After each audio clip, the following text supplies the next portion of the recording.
Hey everyone, welcome back to Angela's Aging Essentials. I wanted to do this little video, kind of talk about the holiday season, especially if you're somebody who is in addiction, if you are new to sobriety.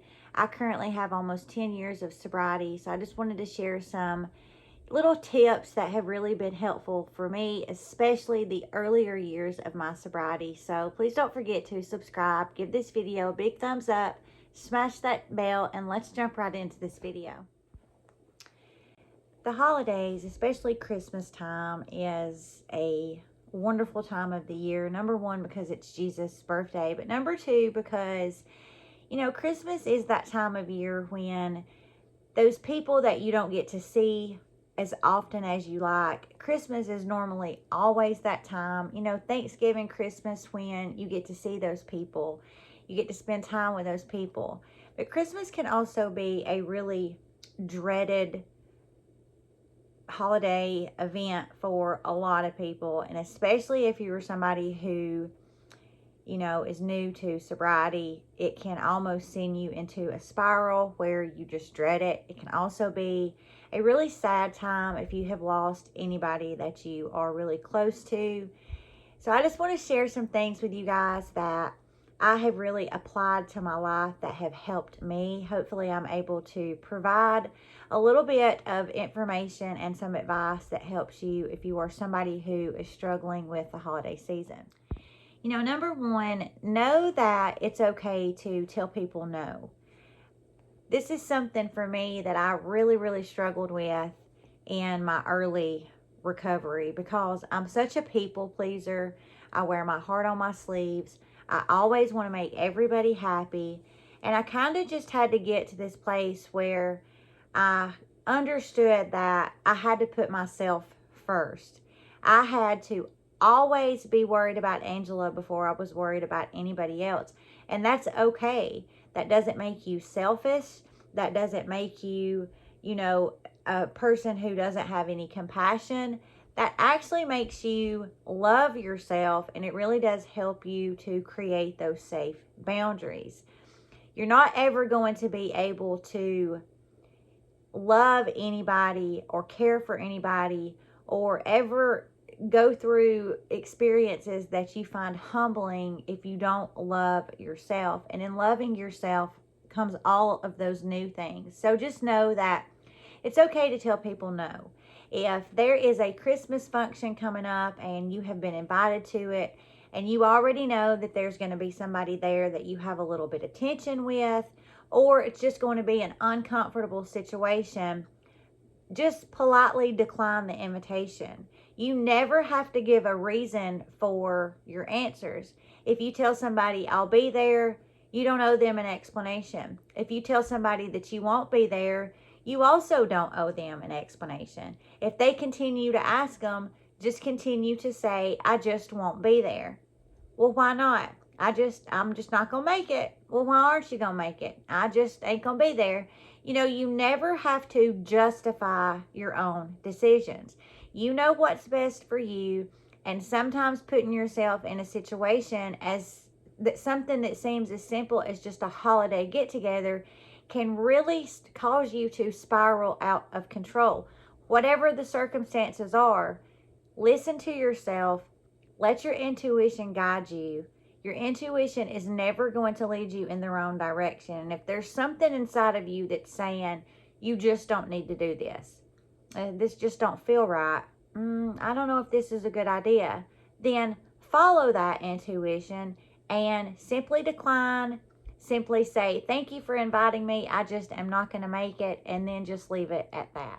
If you're somebody who is new to sobriety, then don't overwhelm yourself with all of these Christmas get-togethers, all of these events. Really, if you have to get a piece of paper, and on a piece of paper write down all of the events that you have been invited to, all of the get-togethers, and write a pros and a cons list, and kind of let that pro and con list help guide your decisions on whether you should attend or whether you shouldn't attend. When you get done, if the pros outweigh the cons, it's more than likely going to be a good idea. If the cons outweigh the pros, it's a horrible idea and you should not go. If you're somebody who is, you are in addiction and you are trying your hardest to get clean, then set realistic expectations for yourself. What does that mean?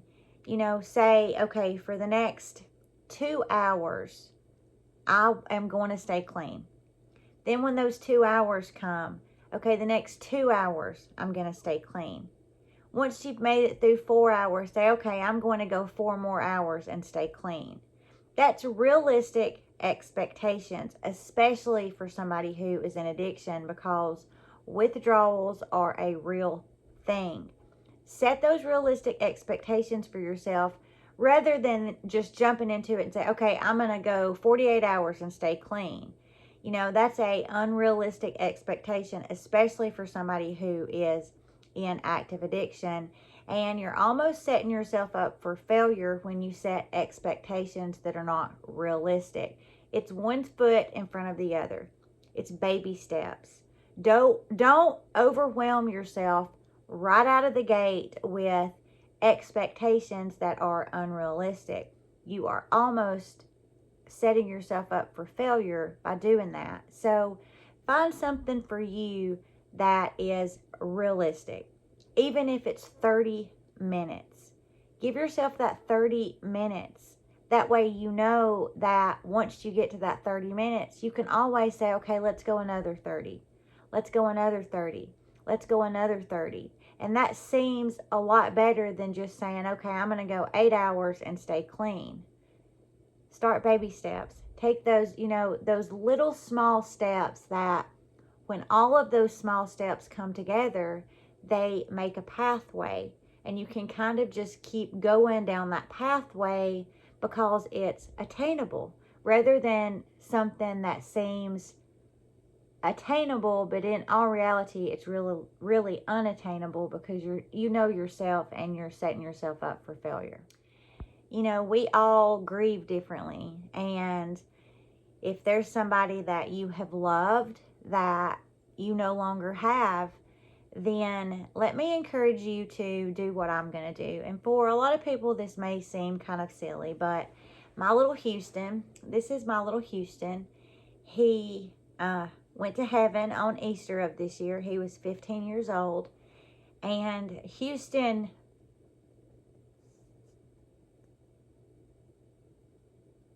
was with me in my darkest days, and Houston was with me in my best days. And so for me, losing him Easter of this year has been really, really hard.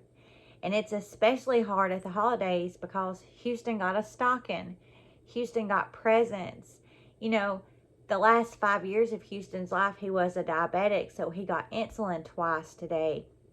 He was on an all chicken diet, so he could only have boiled chicken. That took up a lot of my time. So it has really been a huge adjustment for me to find my new normal. And Christmas is hard because I'm not going to be able to fill Houston's stocking because Houston went over the Rainbow Bridge. But what I'm going to do, and what I have been doing, is I have really been flooding my mind with really good memories of Houston. Memories like Houston saved us. We didn't save or rescue Houston. Houston saved and rescued us. He brought us so much joy. When I think about the last 15 years, there are so many memories that I can think about that make me happy. There were a lot of really scary memories in those 15 years. A lot of times we thought we were going to lose Houston.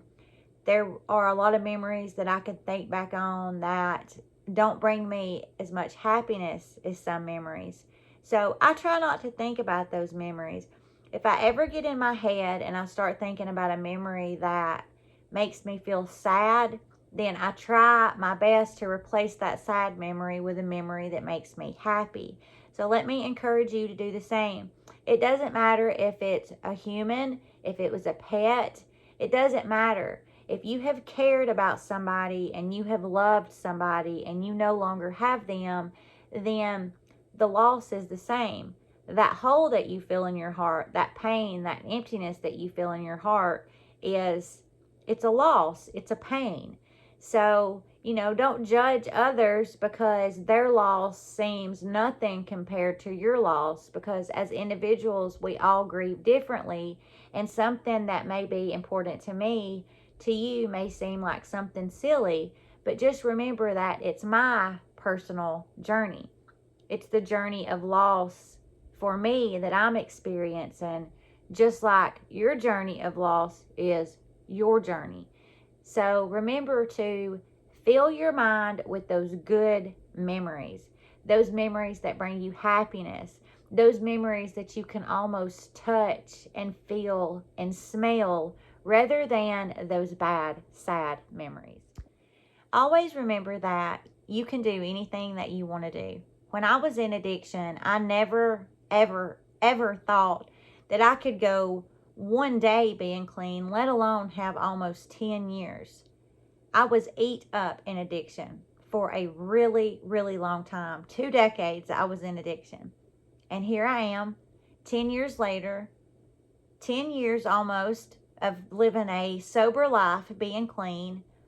And if I can do it, then I know that you can do it. I know that you can. I believe in you. I am always here if you are somebody who is struggling. You need somebody to listen to you. You need somebody to support you, to uplift you, to let you know that they believe in you and that there is hope. You can always reach out to me. You can find my email in the About Me section, and I will always make myself available if you are somebody who is struggling. And also know that it's okay to reach out to people. If you're in a situation that you don't think you're going to be okay, reach out to somebody. Don't try to go through life going through these situations that are uncomfortable, that are unknown situations by yourself. There are people out there that believe in you, that support you, that want to see you on the other side of it. Love yourself. Nobody in the entire world is going to take care of you the way that you will. And if you don't love yourself, then you will never be able to love anybody, and you will never be able to be loved. You've got to love yourself. You've also got to want to get clean. That's where those realistic expectations come in. I can't want you to get clean and you get clean. Your spouse can't want you to get clean and you get clean. You have got to want to get clean just as bad as you want that addiction. I mean, after all, you do want that addiction, or you wouldn't be an addict. At a certain point, it does become a way of life. You have to depend on your addiction to make it through the day. But try to choose wanting to make it through the day, not dependent on that addiction, as hard as you make it through the day feeding that addiction. I promise you, you can do it. Those baby steps. One foot in front of the other.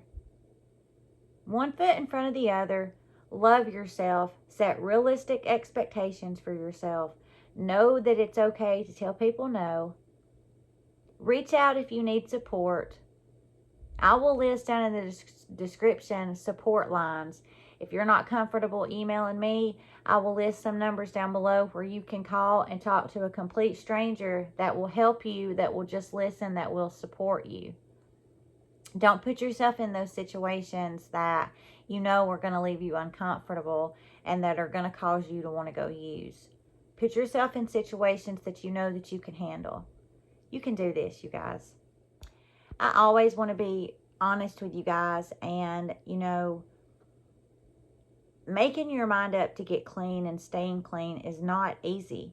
There is always going to be obstacles in your way. There are always going to be battles that you have got to go through. It is not going to be easy. It gets easier. And once you get to the other side of that getting easier, it is so extremely rewarding when you look in the mirror and you recognize the person who's looking back at you. You're like, hey girl, I know you. You're looking good. It's so, so rewarding when you see people and they light up like a Christmas tree because they are so happy to see you and so happy to see the condition that you're in. The fact that you look healthy and that you don't look strung out on drugs. You know, it's so, so rewarding. It's so rewarding to be sober and set those goals for yourself and slowly obtain those goals. It is the most rewarding thing that you will ever do if you are somebody who is drowning in addiction. When you get clean, it is the most rewarding thing that you will ever do. Take it from somebody who knows. I have been there in the deepest, darkest depth of addiction, and I have come out on the other side at the top of that mountain with almost 10 years, and it is something that I'm proud of, and it is something that I will never stop talking about, ever, and I support you. I hope you guys have a really amazing, happy holiday season. It's going to be here before we know it. Please, you guys, always remember that you can always reach out to me. I don't ever want to make these videos and you think that I'm putting myself up on some kind of pedestal, because I'm not. But what I will tell you is that I have put in the work, and I have been devoted, and I have been dedicated to maintaining my sobriety, and I continue to exceed. That is why I share these videos, because I want you to know, as a former addict, if I can do it, by George, you can do it. You can definitely do this. Reach out to me if you need me. Reach out to a hotline that's going to be available in the description if you need it. It's going to be there. I'm going to be here. Hope you guys have a great holiday season, and we will see you in the next video.